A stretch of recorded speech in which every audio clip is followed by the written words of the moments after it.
My brother called me selfish when I refused to co-sign his $20,000 loan. My parents agreed. Then no one spoke to me for nearly a year. Until Dad called, "We're in a bind. Need $5,000 by this weekend." I said, "I don't send money to people who forgot I exist." He tried to argue. But my brother didn't call to say hi. He didn't ask how I was doing or what was new.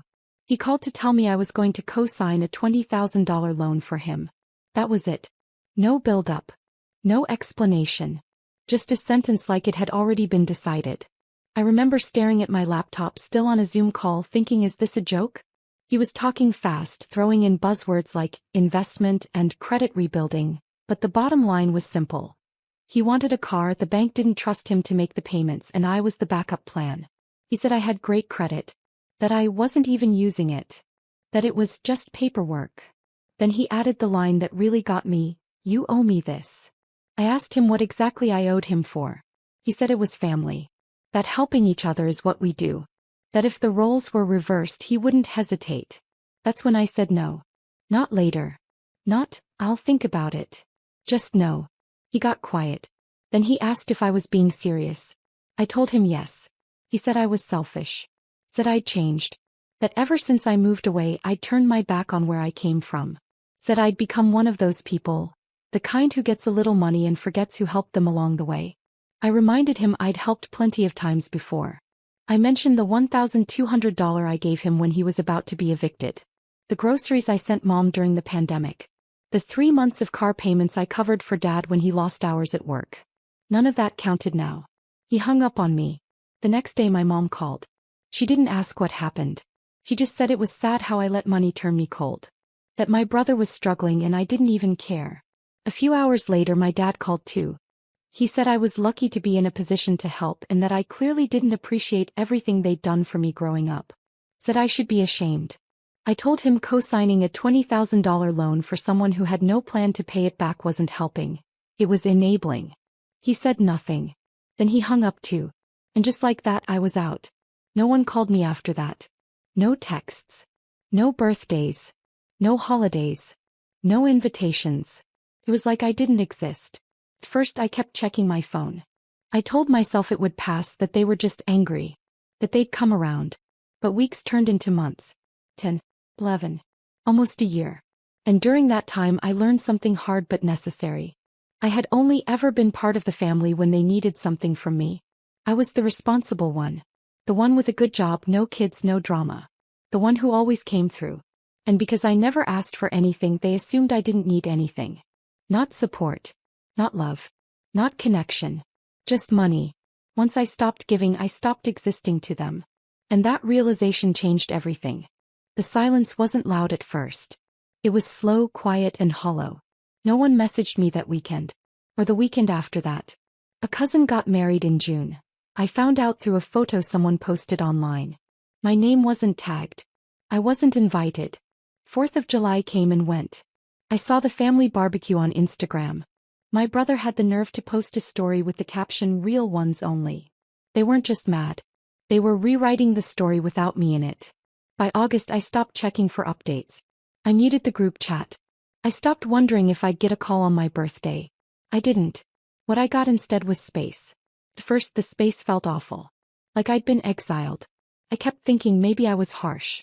Maybe I should have explained better. Maybe if I'd just said it differently. But every time I circled back to it, the same truth sat there waiting. I hadn't done anything wrong. I'd set a boundary. A healthy one. And in return they cut me off. That told me everything. So I started making different choices. I focused on my work. I took a promotion I'd been hesitating on, mostly because I'd always been afraid of getting too far ahead of the people around me. I stopped playing small to keep anyone comfortable. I started therapy. Real therapy, not just venting but actually unpacking things I hadn't wanted to look at before. Patterns. Roles. The quiet way I'd been trained to see my worth only in what I could do for other people. I stopped chasing closeness with people who saw me as a wallet. And for the first time my life became mine. I traveled. Alone. No guilt tripping about how must be nice it was to go places. I made new friends. Ones who didn't keep score. Ones who asked how I was doing and actually wanted to hear the answer. The longer the silence lasted, the clearer everything became. They weren't going to reach out. Not unless they needed something. Not unless I became useful again. And that's exactly what happened. In the middle of a normal Saturday, grocery bags still in the back seat, phone on silent, I missed a call from my dad. Then another. Then a text. Call me. We're in a bind. Need $5,000 by this weekend. No greeting. No explanation. Just the assumption that I'd come running. I stared at the text longer than I should have. It had been nearly a year. Not one message. Not a single, "How are you?" And now, just like that, I was supposed to switch roles again. From forgotten daughter to financial rescue. I didn't answer right away. A few hours later, he called again. I picked up this time. He didn't ask how I was. He didn't mention the silence. He just launched into the problem. Something about a payment that had to be made by the weekend. Something urgent. I didn't even ask for details. I didn't care. I waited for him to finish. Then I said clearly and without emotion, "I don't send money to people who forgot I exist." There was a pause. Then the voice changed, not softer, just angrier. He asked if I was seriously going to let my family drown over a few $1,000s. He told me this wasn't the time to play victim. He said blood was blood and that family doesn't keep score. I reminded him they kept score just fine when I didn't give them what they wanted. That's when he got nasty. He brought up everything, how they raised me, how they sacrificed so much. He twisted memories into debts. Things I never asked for, never agreed to. He told me I was cold. That I used money as a weapon. That I'd changed. And all I could think was, good. As I had changed. Before I would have caved. I would have convinced myself that being the bigger person meant always saying yes. I would have transferred the money and told myself it was just helping. But not anymore. This wasn't about $5,000. This was about control. About whether I could still be pulled back in the moment I became useful again. I didn't yell. I didn't explain. I didn't argue. I simply said, "You only remember I exist when there's a problem. I'm not that person anymore." He told me I'd regret this. That money comes and goes, but family is forever. I hung up. Then I blocked his number. The morning after I hung up on my dad, I woke up to 2 missed calls from my mom and a long, carefully worded voicemail. She hadn't called me in almost a year. Nothing for my birthday. Nothing when I got that job I spent months working toward. Nothing when I had a health scare last October and was in urgent care alone. And now suddenly she was dialing me twice before 9 a.m. Her voice in the voicemail was low, like she was trying to sound calm. She said she heard about my conversation with Dad. She said things had been hard lately and that he probably didn't say things the right way. That tensions were high. That I needed to understand. The situation was serious. Then she asked if I could help. She said it like we were still close. Like none of this past year happened. Like I hadn't been cut off and erased for saying no once. I didn't respond. Later that afternoon I got a text from my brother. First time he'd messaged me since the lone call. It was short. "Wow. This is who you are now." No greeting. No explanation. Just that. Like I was supposed to read it and feel ashamed. Like I was supposed to defend myself. I didn't respond to that either. Instead I sat with it. I stared at that text and realized he wasn't shocked. He wasn't hurt. He was angry he'd lost control. Because for years I'd been the easy one. The one who never fought back. The one they could count on not to make things difficult. I showed up, I paid the bills, I didn't complain. And when I finally said no, just once, they flipped the switch. They turned on me so fast it made my head spin. And now they were realizing I wasn't coming back. That text wasn't confusion. It was panic. Because deep down they knew what they did. They knew they threw me out the second I stopped serving a purpose. And now, when their plan backfired and the money didn't show up, they were circling back to the person they believed would eventually cave. They thought time would soften me. That I'd get lonely. That I'd start to miss them enough to pretend it never happened. They didn't realize the silence hadn't broken me. It had rebuilt me. Over that year I learned how to exist outside of them. I stopped organizing my life around their moods, their needs, their emergencies. I stopped apologizing for having limits. I stopped waiting for approval from people who only praised me when I was useful. I started sleeping better, eating better, feeling better. I made friends who didn't see me as the responsible one, just someone they liked. I paid off the last of my student loans. I took that trip I kept putting off because something might come up. Nothing came up. And even if it did, I wasn't going to drop everything for people who would never do the same for me. So when my mom called again 2 days later, this time from a different number, I let it ring. I knew what she was going to say. That it wasn't fair. That family means sacrifice. That I was holding a grudge. But it wasn't a grudge. It was a decision. A clear one. By the time that week ended, they had all tried to reach me. Every one of them. My mom was first. She kept calling from different numbers, leaving voicemails that started off sounding calm, even gentle, but each one got more desperate. She didn't say sorry. Not once. She didn't ask what I'd been through this past year or why I'd gone so quiet.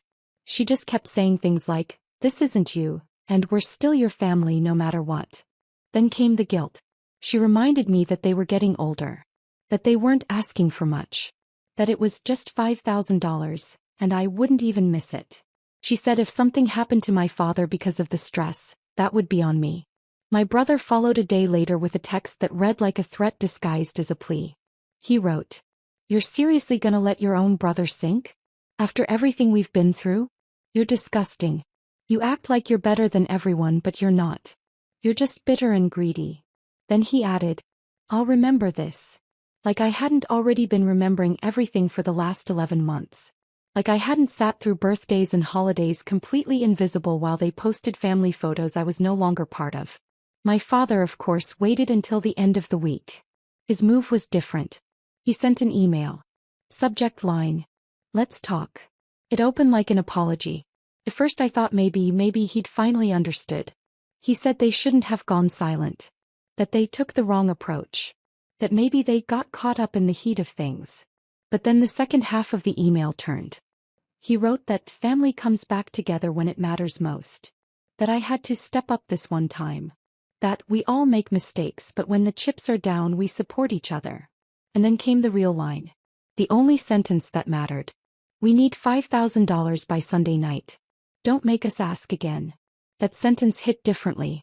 They hadn't changed. They hadn't reflected.